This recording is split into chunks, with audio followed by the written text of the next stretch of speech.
बिस्मिल्लाहिर्रहमानिर्रहीम। अस्सलाम वालेकुम। मैं हूं बहरीन सब्तैन, देख रहे हैं आप मेरा यूट्यूब चैनल और फेसबुक पेज। नाज़रीन, हुमैरा असगर केस में अब कुछ मज़ीद डेवलपमेंट सामने आ गई हैं, इसलिए मैं आपके सामने आई हूँ आपको इस केस पर अपडेट करने के लिए, क्योंकि हुमैरा के फ़ोन के बारे में आपने सुन लिया होगा। उसके 3 फ़ोन, 1 आईपैड और 1 लैपटॉप मिला है और इन सब के जो पासवर्ड हैं उसकी डायरी से मिल गए, जो कि उसी घर में मौजूद थी। लेकिन इस फ़ोन मिलने के बाद अब कुछ चीज़ें डेवलप हुई हैं और कुछ चीज़ें ऐसी हैं जो इस वक़्त छुपाई जा रही हैं। मैं दोबारा से लफ़्ज़ इस्तेमाल करूँगी, छुपाई। जी हाँ, छुपाई जा रही हैं। कुछ ऐसी बातें, ज़ाहिर-सी बात है, क्योंकि आपने देखा है कि मीडिया के ऊपर चीज़ें जब हाइलाइट होती हैं, उसके बाद केस के ऊपर बहुत ज़्यादा बात होती है, तो फिर कुछ चीज़ों को थोड़ा-सा सीगा राज़ में अब रखा जा रहा है, ताकि उन चीज़ों को खुद से पहले इन्वेस्टिगेट किया जाए। अब इस फ़ोन के अंदर से कुछ चीज़ें मिली हैं जिनको ये यहाँ पर बता रहे हैं कि ऐसा नहीं है, हमें कुछ भी नहीं मिला, लेकिन कुछ चीज़ें मेरे साथ जो शेयर हुई हैं वो मैं आपके साथ अभी शेयर करती हूँ। उसके अलावा हुमैरा असगर की ज़िंदगी के आखिरी दिन बड़े ही तकलीफ़देह थे, बहुत ही कसम-पुसरी की हालत थी। कुछ ऐसी चीज़ें मालूम हुई हैं, कुछ उसके दोस्त जिनसे बात हुई और उसके बाद घर के अंदर जो हालात बोल रहे थे, चीख-चीख के बता रहे थे कि हुमैरा किस कदर बुरे हाल में थी। शोबिज़ की दुनिया की चकाचौंध जो है लोगों को बड़ा मुतासिर करती है और लोग समझते हैं, ख़ास तौर पे हमारी लड़कियाँ, बच्चियाँ, जिन्हें ये ज़िंदगी बड़ी ग्लैमरस नज़र आती है, उनके लिए हुमैरा असगर की ज़िंदगी जो है वो एक ऐसी इबरतनाक कहानी बन जाएगी, बल्कि बन गई है, कि जिसके बाद इंसान सोचेगा कि उसे इसके अलावा भी कुछ ना कुछ ज़रूर करना आना चाहिए। बल्कि मैं हुमैरा की इस ज़िंदगी के हवाले से लोगों को हमेशा ये कहती हूँ कि अपने प्यारों के साथ राबते में रहें, अपने एक दूसरे को मैसेजेस करें। एटलीस्ट सुबह उठ के जो शख्स अकेला रहता है वो अपने बिहाफ़ पे ये ज़रूर करे कि सुबह उठ के एक मैसेज डाले, अल्हम्दुलिल्लाह I am fine, I am good, या गुड मॉर्निंग, एक मैसेज डाल दीजिए। और जिस दिन उसके दोस्तों को उसका वो मैसेज ना मिले तो प्लीज़ उससे राबता ज़रूर करें। और हुमैरा की ज़िंदगी से जो दूसरा लेसन मिलता है वो मैं आपको आखिर में बताऊँगी, लेकिन ज़रा सुनिएगा अब उसकी ज़िंदगी की कुछ और कहानियाँ जो बेनकाब हो रही हैं। उसके मोबाइल रिकॉर्ड से एक बड़ा ब्रेक थ्रू मिला है, जिसे अभी आपको नहीं बताया जा रहा, वो क्या है वो भी, और साथ में उसका व्हाट्सएप चैट जो है वो डिलीट हुई हुई है। अब व्हाट्सएप चैट उसकी डिलीट होने का मतलब 7 अक्टूबर से पहले की डिलीट हुई हुई है। ऐसा क्यों है? क्योंकि हुमैरा तो अकेले रहती थी, उसके साथ कौन रहता था जो उसका फ़ोन चेक करेगा? ऐसी क्या वजह थी कि हुमैरा ने खुद ही वो सारी व्हाट्सएप चैट डिलीट कर दी? यहाँ पर ये बात ज़रा तशवीशनाक है, यहाँ पर शक में मुब्तला करती है। इस पर इन्वेस्टिगेशन जो है वो फ़ोकस इस वक़्त कर रही है। ये मैं आपको बता रही हूँ, इन्वेस्टिगेशन इसके ऊपर इस वक़्त फ़ोकस कर रही है कि हुमैरा का व्हाट्सएप डाटा जो है, व्हाट्सएप चैट जो है वो डिलीट क्यों हुई हुई है 7 अक्टूबर से पहले की। उसके अलावा कुछ लोगों से वो जो आखिरी दिनों में राब्ते में थी, वो कौन थे? 25 लोग जो हैं जिनके साथ ये राब्ते में थी, उन्हें निकाला गया। उसके बाद 10 लोगों को शॉर्टलिस्ट किया गया। इन 10 लोगों से बाकायदा तौर पर बातचीत, तफ्तीश, आप कहें इन्वेस्टिगेशन शुरू हो गई है। इनमें से मेजॉरिटी जो है उनका ये कहना है कि हमारा उससे टोटली एक प्रोफ़ेशनल राबता था और इतना ज़्यादा वो उनके बारे में नहीं जानते। लेकिन 2 लोग हैं जिनसे हुमैरा बहुत ज़्यादा राब्ते में थी, जिनमें से एक औरत है और एक मर्द है। इन दोनों से भी जो मुझे मालूमात मिली है, इन्वेस्टिगेशन हो गई है, यानी कि सवाल-जवाब हो गया है, लेकिन मज़ीद अभी सवाल-जवाब हो सकता है और इनसे यकीनन कुछ तफ़सीली मालूमात हुमैरा की ज़िंदगी के बारे में मिलेंगी, क्योंकि एक पॉइंट जो है उसको इग्नोर नहीं किया जा सकता कि हुमैरा आखिरी दिनों में बहुत परेशान थी। कभी वो आईडी कार्ड की कॉपी कहती थी, कहना मेरे पास नहीं है, कभी वो कहती कि मुझे सिम की ज़रूरत है, मैं अपना फ़ोन बंद करने जा रही हूँ।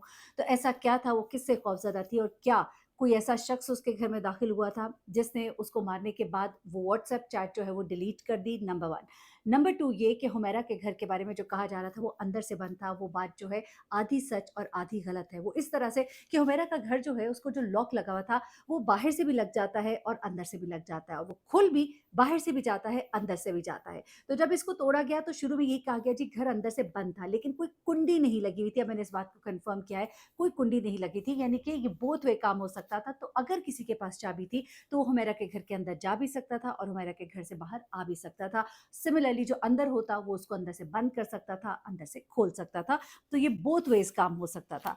अच्छा, अब उसके बाद हुमैरा की जो 2 कॉन्टैक्ट्स हैं जिनसे वो राब्ते में तवातर से थी, एक मर्द, एक औरत, उनसे इसकी बहुत सारी गुफ्तगू, बातचीत फ़ोन पर होती रही है, कॉल्स आती और जाती रही है।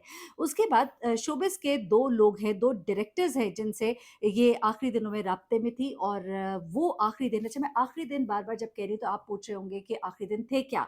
तो अभी जो डेट कन्फर्म की जा रही है वो कही जा रही है 7 अक्टूबर उसकी ज़िंदगी का ग़ालिबन आखिरी दिन था। उसकी वजह ये है कि 7 अक्टूबर को आखिरी कॉल इसकी तरफ से की गई थी और वो भी कैब ड्राइवर को।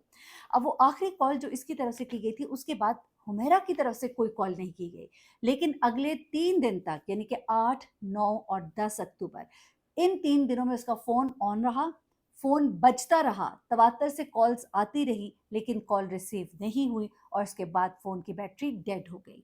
इसका मतलब ये है कि हुमैरा असगर आखिरी 7 तक ज़िंदा थी, क्योंकि ज़िंदा होती तो किसी वक़्त वो फ़ोन कोई उठाती तो सही, लेकिन उसके बाद उसने कोई कॉल नहीं उठाई है। अच्छा, एक और चीज़ जो सामने आ रही है वो ये है कि हुमैरा जिस तरह ज़मीन पर उल्टे मुँह पड़ी है, मैंने भी आपसे कहा था कि जब इंसान गिरता है तो कहीं न कहीं जिस्म पर कोई न कोई चोट आती है। अब यहाँ पर पुलिस और जो सर्जन है उन्होंने हाथ इसलिए भी उठा दिए हैं कि लाश इतनी पुरानी हो गई थी कि डिकम्पोज़िशन के आखिरी मराहिल में थी, कि ऐसे में अगर जिस्म पर कोई चोट या कोई दब है, उसको ऑब्ज़र्व करना या किसी भी किस्म की इन एक्टिविटीज़ को कि उसके साथ कुछ हुआ तो नहीं है, वो बहुत ही मुश्किल है। बट स्टिल मैं कहती हूँ कहीं न कहीं हड्डियों पर कोई न कोई दब, कोई न कोई ज़ब, जब आप एकदम ज़मीन पर गिरते हैं, तो कुछ न कुछ तो होगी, लेकिन ऐसा अभी तक उन्होंने कुछ ऑब्ज़र्व नहीं किया। उन्होंने बिल्कुल क्लियर कह दिया है कि उसके जिस्म पर कोई ऐसे हड्डियों पर कोई ऐसे निशानात नहीं है जिससे कहा जाए कि कोई फ्रैक्चर हुआ, वो नीचे गिरी या कोई उसे चोट लगी। अच्छा, उसके बाद उसके दोनों हाथ उसके सीने पर होते हैं। इसका मतलब ये है कि शायद उसके सीने में दर्द हुआ है, शायद उसे कोई एकदम से एंजाइना पेन, कोई हार्ट मतलब कुछ भी उसका कार्डियक अरेस्ट अगर आप जो भी कहते हैं, तो कुछ ऐसा हुआ है कि उसके हाथ दोनों सीने पर थे और वो मुँह के बल ज़मीन पर थी। अच्छा, अब ये सब चीज़ें एक तरफ रखते हुए ज़रा अब आ जाते हैं कि एक ईमेल भी थी जो कि उसके मिली है फ़ोन से, जो कि अनसेंड थी गालिबन, और वो भी एक डायरेक्टर को थी। अच्छा, बहुत ही तकलीफ़ के साथ अब मैं उसकी ज़िंदगी के कुछ आखिरी दिन आपको बताने जा रही हूँ। 6 अक्टूबर से पहले तक के मैसेजेस उसके चैट के डिलीट हुए हुए हैं, जो कि अब एक बड़ा क्वेश्चन मार्क है। वो अब जिन लोगों से राब्ते किए हैं, उनसे अब मालूम किया जाएगा कि उनके फ़ोन में कोई चैट्स हैं जो उस वक़्त तक की हैं। अगर हैं तो फिर ये और ज़्यादा कन्फ़र्म होगा कि क्या ऐसी बातें थी जिनको वो नहीं चाहती थी, या कोई और शख़्स था जो नहीं चाहता था कि देखी जाएँ। अच्छा, अब ऐसा है कि ज़िंदगी के आखिरी अय्याम के बारे में हमें कैसे मालूम होता है? कुछ लोगों ने क्या बताया? वो लोग जो घर के अंदर एंटर हुए थे, जिन्होंने फ्लैट के अंदर एंट्री की, उसके बाद उन्होंने इसके घर को जब ऑब्ज़र्व किया, उस दिन हुमैरा अपने आखिरी दिन लॉन्ड्री कर रही थी। कपड़े जो है उसने अपने आखिरी दिन धोए थे। वो चीज़ें जो है इस तरह से उनको मिली हैं जिससे पता लग रहा है कि उस दिन लॉन्ड्री की गई है। फिर उसके बाद दूसरी चीज़ जो वहाँ पर नोट की गई कि घर में कोई राशन नहीं था। अलमारियाँ खाली थी। फ्रिज में जो चीज़ें पड़ी थी 2-4, वो तकरीबन मतलब आप समझिए कि बस उसी महीने की एक्सपायरी थी, अक्टूबर की या उससे आगे की। कोई ऐसी चीज़ घर में नहीं मौजूद थी जिसे इंसान कहता है बिस्किट्स हो गए, केक हो गया, कोई और इस तरह की चीज़, दालें, चावल, इस तरह की कोई चीज़ उस घर में मौजूद नहीं थी। इसका मतलब है उसके घर में राशन बिल्कुल ख़त्म था। ये हुमैरा जो है इन 2 शोबिज़ के डायरेक्टर और प्रोड्यूसर जिनसे राब्ते में थी, जिनके नंबर इन 10 लोगों में से शॉर्टलिस्ट किए गए हैं, उनमें से बताया जा रहा है कि इन डायरेक्टर्स और प्रोड्यूसर्स को वो ये कह रही थी कि मुझे काम दे दीजिए, मेरे पास काम नहीं है। ये भी चीज़ जो है ये बड़ी तकलीफ़ दह है सोचना ये कि एक इंसान कितने बुरे हाल में था। इससे जो मिलने वाले लोग थे, जो इसका और भी डिज़ाइनर और कुछ लोग जिनसे बात भी हुई है, मीडिया की भी बात हुई है, वो भी ये बताते हैं कि वो काम ढूँढ रही थी, काम माँग रही थी, उसके पास काम नहीं था। वालिदा से वो कह रही थी कि मेरे पास पैसे नहीं हैं। उसके हालात बहुत ख़राब थे, लेकिन किसी ने उसकी तरफ तवज्जो नहीं दी। ये हमारे हालात देखिए, हमारे हमारे रिलेशनशिप्स, हमारी जो एक अपनी सिर्फ़ अपनी ज़ात के अंदर हम गुम हैं, हमें किसी की तकलीफ़ जो है वो नज़र नहीं आती। और कुछ लोगों के लिए उसने काम किया था, उन्होंने इसकी पेमेंट्स तक नहीं की थी। अब उन लोगों से, उन कंपनी से, के जिनके लिए इसने ब्रांड शूट्स किए थे, उनसे अब राब्ता किया जा रहा है, जिन्होंने इसकी पेमेंट्स नहीं की थी, और उन्होंने उनको मैसेजेस किए हुए हैं कि मुझे पैसों की ज़रूरत है, मेरी पेमेंट कर दी जाए, लेकिन किसी ने इस तरफ तवज्जो नहीं दी। ये तो शोबिज़ की दुनिया का बहुत ही, एक कहना चाहिए, अलमिया है कि वहाँ पे ये पेमेंट्स के मामलात तो बहुत ही गंदे हैं इस तरह के। यहाँ पर जाते-जाते आखिर में मैं एक बात ज़रूर कहना चाहूँगी। हुमैरा की ज़िंदगी जो है एक लोगों के लिए लेसन है, और लेसन इस तरह से है कि ज़िंदगी में अपने आप को हर बुरे हालात के लिए तैयार रखें, और ये नहीं सोचना कि हमने सिर्फ़ एक ही काम करना है। आपको और भी कुछ करना आना चाहिए, कोई काम छोटा नहीं होता है। अगर एक वक़्त में आप एक काम नहीं कर सकते, तो आप ट्यूशन्स पढ़ा सकते हैं, आप जॉब कर सकते हैं, आप शोबिज़ में नहीं अगर कुछ कर पा रही थी, आप न्यूज़ एंकरिंग की तरफ आ सकती थी, आप जर्नलिज़्म की तरफ आ सकती थी। आप बहुत सारे चैनल्स हैं जहाँ पर मुज़ाकरात टाइप के चैनल्स हैं, आप वहाँ पर जाकर अपनी किस्मत आज़मा सकते थे, और हो सकता है आज़माई भी हो, बट स्टिल इसके अलावा भी बहुत से काम हैं। तो बेहतर है कि इंसान अपनी खुददारी को जब साथ लेकर चल रहा है, और जो कि दिखाई दे रहा था कि हुमैरा अपनी खुददारी को साथ लेकर चल रही थी, उसके बारे में शोबिज़ में किसी ने ऐसी बात नहीं की कि कोई उसके कैरेक्टर के हवाले से, कोई उसके और चीज़ों के हवाले से। बहुत अपने अंदर रहने वाली लड़की थी, अलग-थलग रहती थी, बहुत कम लोगों से उसका मेल-जोल था। और यहाँ तक देखिए कि शोबिज़ में होते हुए भी उसके पास एक गाड़ी तक नहीं थी कराची में रहते हुए। इसका मतलब ये है कि वो अपनी मेहनत की कमाई के ऊपर भरोसा करती थी।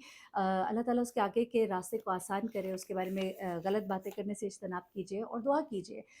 हो सकता है ज़िंदगी में बहुत सी, इसके बारे में मैं एक सुन रही थी, एक बता रहे थे किसी इदारे के, चैरिटी चैरिटी इदारा है, वहाँ के कोई मुलाज़िम थे, वो कह रहे थे कि बड़ी अच्छी खातून थी, आती थी, बच्चों को कपड़े लेकर देती थी। एक ऐसी खातून जिसके पास पैसे की कमी होती थी, लेकिन जब उसके पास पैसे होते थे तो वो अपनी माँ को भी भेजती थी, वो अपनी भाभी के बच्चों को भी भेजती थी, और वो यहाँ पर जो ऑर्फनेज है, यतीम खाने हैं, वहाँ पर जाकर बच्चों में भी खुशियाँ बाँट कर आती थी। न जाने अल्लाह को किसकी कौन-सी अदा पसंद आ जाए। अल्लाह ताला हम सबको हम सबका खात्मा बिल खैर करे, और जाते हुए हमारे ज़ुबान पर कलमा हक जारी हो, और हमारी बख्शिश की वजह कोई ना कोई दुनिया में हमारी की हुई नेकी, कोई काम, कोई चीज़ जो है उसे मेरा रब जो है वो एक्सेप्ट करे, और लोगों के लिए अच्छा गुमान कीजिए। अपना बहुत ख्याल रखिएगा, दुआ में याद रखिएगा। अल्लाह हाफ़िज़।